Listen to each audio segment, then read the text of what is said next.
बिस्मिल्लाहिर्रहमानिर्रहीम। अस्सलाम वालेकुम व्यूअर्स, आप देख रहे हैं डाइनिंग और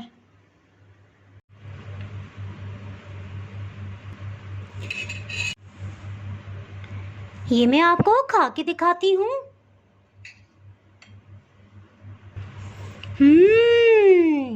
बहुत ही मज़ेदार।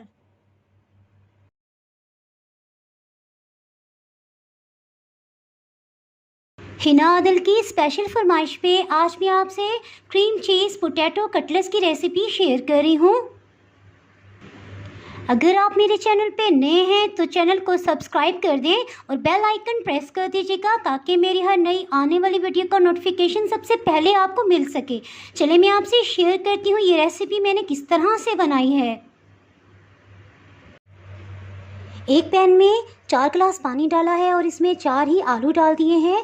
पहले हीट को मीडियम रखेंगे और उसके बाद जैसे ही बॉइलिंग पॉइंट पे आएगा हीट को लो कर देंगे। आधा घंटा हो चुका है। धीमी आंच पे आलू को बॉयल होते हुए छुरी की नोक से इस तरह से चेक करेंगे। अगर ये इजीली इसके अंदर चली जाए तो इसका मतलब है कि आलू अच्छे से बॉयल हो गए हैं। इसके साथ ही आलू को छान लेंगे और इसको ठंडा होने देंगे। 4 दरमियाने साइज के आलू जो हमने बॉयल किए थे ये ठंडे हो गए हैं। अब इसके साथ इसका छिलका उतार लेंगे। आलू को मैश कर लेंगे।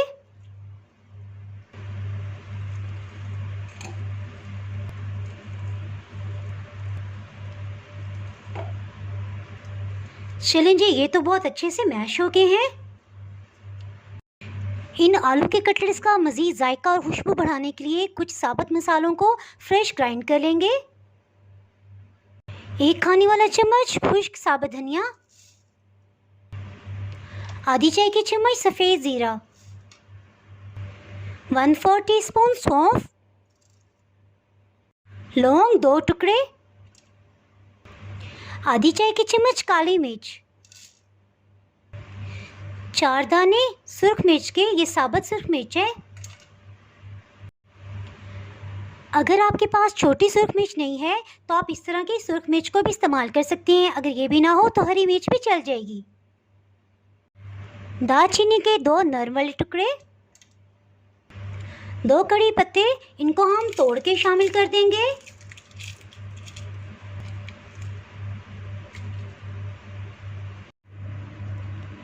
इन मसाला जात को अच्छे से ग्राइंड कर लेंगे। इस खुशबूदार से मसाले को इसमें शामिल कर देंगे। इसके साथ ही कुछ हरी प्याज ले लेंगे। इस तरह से इसके ऊपर से छिलका उतार लेंगे और इस हिस्से को अलग कर लेंगे।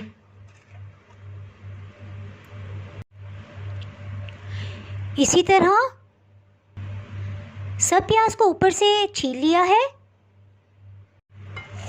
प्याज के इस हिस्से को हम इस तरह कटिंग कर लेंगे। इसको हम फाइनली चॉप कर लेंगे और लास्ट में ये जो सफ़ेद प्याज बच गई है इसको इस तरह से कट लगाएंगे और फिर इसे फाइनली चॉप कर लेंगे।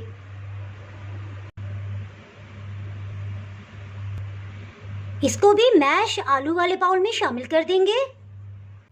इसके साथ ही 1 चाय की चम्मच नमक लेवल करके ये शामिल कर देंगे। सूख मिर्च पाउडर आधी चाय की चम्मच, क्रीम चीज़ के स्लाइसिस कर लेंगे। क्रीम चीज़ के स्लाइसिस कर दिए हैं। अगर आपने इसकी वीडियो नहीं देखी तो डिस्क्रिप्शन से आपको इसका लिंक मिल जाएगा। इसके साथ ही इसमें क्रीम चीज़ शामिल कर देते हैं। ये तकरीबन 4 टेबलस्पून है।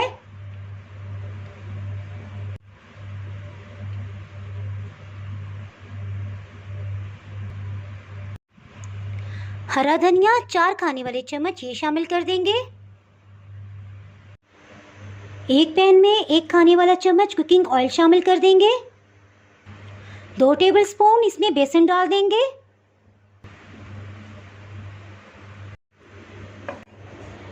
इसको दरमियानी आंच पे इतनी देर के लिए भूनेंगे कि इसमें से खुशबू उठने लग जाए। इससे इसका कच्चापन सब खत्म हो जाएगा।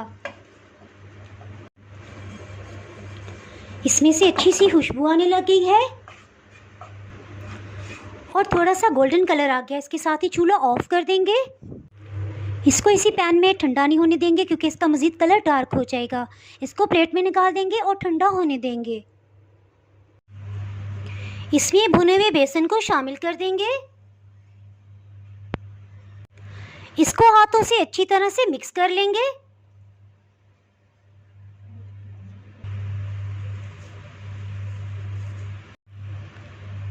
ये अच्छी तरह से मिक्स हो गया है। हाथों को ऑयल से थोड़ा सा ग्रीस कर लेंगे। इसके साथ ही थोड़ा सा मसाला लेंगे।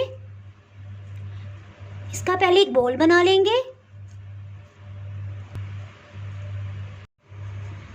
इस तरह से इसको शेप दे देंगे।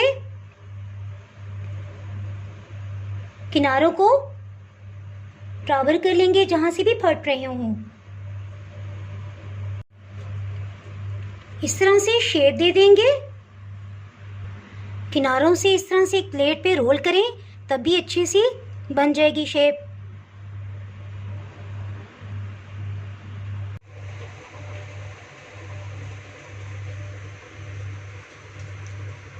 इसी तरह से सब आलू के कटलेट्स बना लिए हैं।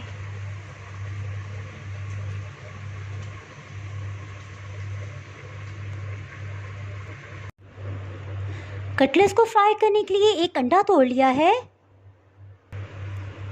इसको अच्छे से मिक्स कर लेंगे। अगर आप अंडा इस्तेमाल नहीं करना चाहते तो आप इसकी जगह कॉर्नफ्लोर या बेसन भी ले सकते हैं। उसमें 1/4 टीस्पून नमक, 1/4 टीस्पून लाल मिर्च शामिल करें और पानी से उसको एक बैटर बना लें मिक्सचर, और उसमें आप इसको डिप करके फ्राई कर सकते हैं। एक पैन में ऑयल को मीडियम हीट पे गरम कर लिया है।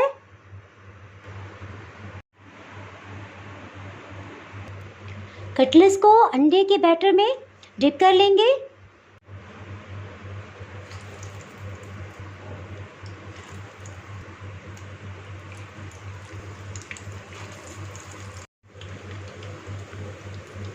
तीन मिनट हो चुके हैं। इसको टर्न कर लेंगे। इसमें कुछ कटलेट्स मज़ीद शामिल कर दिए थे। कटलेट्स पे अच्छे से गोल्डन कलर आ गया है। इनको निकालते जाएंगे।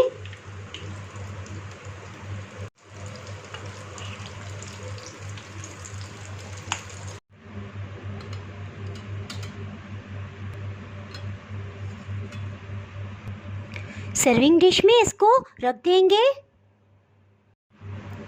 प्लेटर में थोड़ा ग्रीन इफेक्ट देने के लिए हरी प्याज को रख देंगे।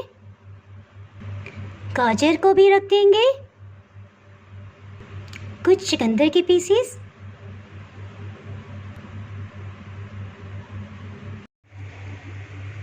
जी तो बहुत ही tasty cream cheese potato cutlets तैयार हैं।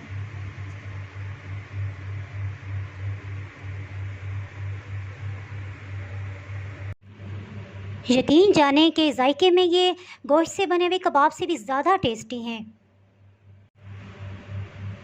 आपके घर कोई भी स्पेशल गेस्ट आए तो आप उनके लिए चाय के साथ भी इसे सर्व कर सकते हैं।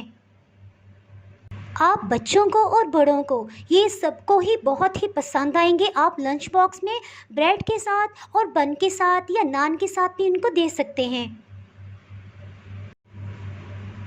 कुछ कटलेट्स को तो हमने फ्राई कर लिया है और बच जाने वाले कटलेट्स को हम एक पैकेट में डालेंगे।